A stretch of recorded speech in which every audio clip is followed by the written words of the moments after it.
My daughter's teacher asked the class to draw their families. What my 6-year-old drew made me question everything about my marriage. Emma loves art class. Every Friday she brings home folders stuffed with drawings of rainbows, unicorns, and our dog Max doing impossible things like flying or wearing sunglasses. So when her teacher Mrs. Chen called asking to meet about Emma's latest family portrait, I assumed she'd won another gold star. Here is nothing wrong, Mrs. Chen assured me, but I think you should see this. She placed Emma's drawing on the desk. At first glance it looked normal, stick figures labeled Mommy, Emma, and Max standing in front of our house. But where Daddy should have been, there was just a smartphone with a sad face drawn on the screen. She's been drawing him like this for weeks, Mrs. Chen said gently. When I asked why Daddy was a phone, she said because that's what he looks at when he looks at me. I stared at the paper, my chest tightening. She must be confused. My husband works from home, he's always around.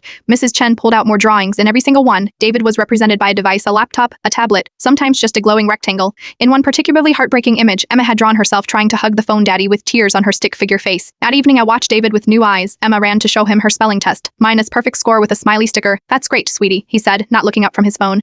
She stood there for a moment, then quietly walked away. During dinner he scrolled through emails while Emma told us about the class hamster. When she asked him a question, he said, "What? Sorely, baby." Daddy's listening, his eyes never leaving the screen. Bedtime was the worst. Emma asked for her favorite story, but David brought his laptop. "I'll multitask," he promised. After she fell asleep, I confronted him with the drawings. He laughed at first. Kids have wild imaginations. Remember when she thought the mailman was Santa? David, she drew you as a phone. And 2 times. He studied the pictures and I saw the moment it hit him, his face went pale. "But I am here. I work from home specifically to be present. Your body is here," I said. "But where are you really?" That night, he sat in Emma's room for an hour, just watching her sleep. The next morning, he left his phone in our bedroom during breakfast. Emma kept glancing at him suspiciously, like she was waiting for him to pull out a device. "Want to help me make pancakes?" he asked. She looked shocked. "Really? But it's a workday. Pancakes are more important." It took 3 weeks before Emma drew him as a person again, a stick figure with spiky hair and a huge smile holding hands with a little girl. When David saw it, he cried. He's not perfect now. Sometimes I catch him reaching for his phone during her stories, but he stops himself. He installed an app that locks his devices during Emma hours. His work complained about his new boundaries, but he held firm. Last week, Emma brought home another family portrait. We're all stick figures as usual, but now David is bending down to Emma's height,